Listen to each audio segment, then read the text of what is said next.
Hello and welcome to Forever Rugby on Forever Sports for today's preview as the Wales take on All Blacks this weekend. And should be, it's the start of what is a blockbuster 3 matches in a row. It goes Wales versus New Zealand, Springboks versus Ireland, Australia versus France. What an evening of rugby we have ahead of us. And I genuinely think that this Welsh side can beat this All Black side. Like, I know everybody's been talking about, could there be an upset? I think that the Welsh have a performance in them that could have them beating this All Black side. I don't think this is the best All Black side. We've seen it. We've seen the fact that, they can lose games. And I think that they're going through a transitional phase. And I think that when they're on it, they're a very good side. But when they're off it, they're very beatable.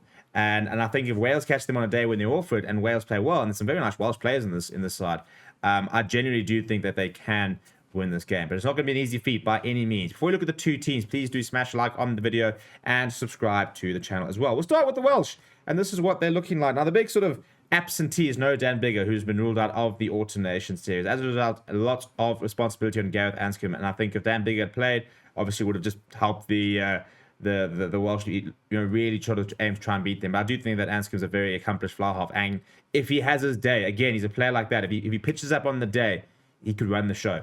But in the front row, you've got Gareth Thomas, Ken Owens, Thomas Francis. It's a good front row. And you then got Will Rowlands and Adam Beard in the second row. Alan Jones really get down to the bench. And I think Will Rowlands was arguably the most impressive player in that incoming tour against South Africa. I was really impressed with what he did. So I think that, you've got a British and Irish line in Adam Beard. You've got Will Rowlands, who for me was in really good form.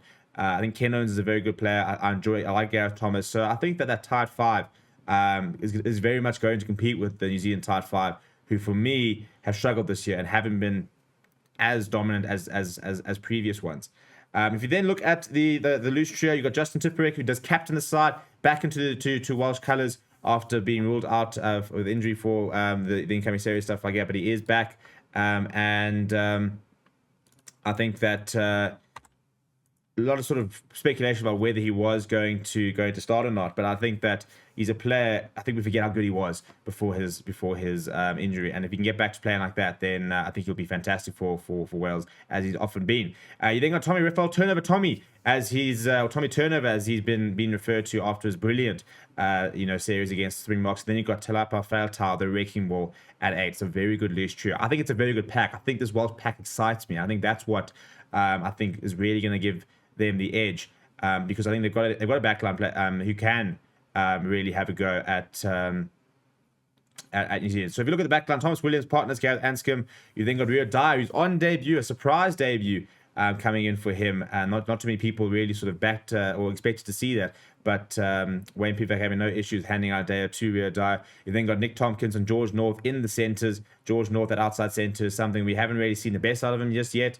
But I think, with time, will become a pretty classy number 13. He's such a good player.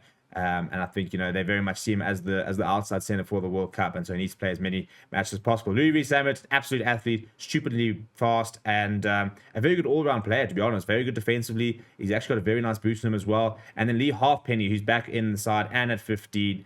No Liam Williams, unfortunately, but I'm a huge fan of Lee Halfpenny, one of my favourite all-time players.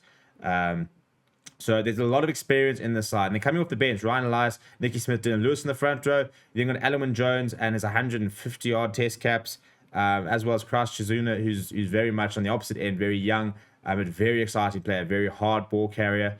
You've got Kieran Hardy, Reece Priestland, and Owen Watkin on the bench. The men from New Zealand, this is how they line up. There is no Sam Cane, who's returned to New Zealand. He's been ruled out for the Autumn Nations series. As a result, Sam Whitelock will captain the side in the number 4 jersey. In the front row, Ethan de Groot, Cody Taylor, and Terrell Lomax. And to be honest, I think that surprised Tita and Cody Taylor starting. And you think on Sam Whitelock, Scott Barrett, I think this Welsh tight 5 can beat this All Blacks tight 5.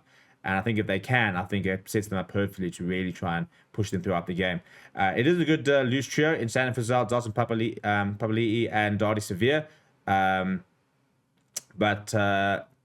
think Artie Severe, obviously a world-class player. I think him and Failtau are going to be a very good clash. Lots of ball carrying across both sides. Aaron Smith then, partners Richie Mwanga, continue to be backed at 10. Bowden Barrett at 15. You've got Caleb Clark and Sevi Reese. So it's just all out power, really. On the wide channels for New Zealand. In the centres, Geordie Barrett, Rico Wani. Interested to see that they are continuing with Geordie Barrett inside centre. I do think that is where he might actually end up over the next 12 months. He did show up there very nicely in the Rugby Championship when he was tried there, and I think he'll continue to play there. Off the bench, you got Samisoni Takawau, who was, next to Malcolm Marks, the top two sort of standout hookers in that rugby championship.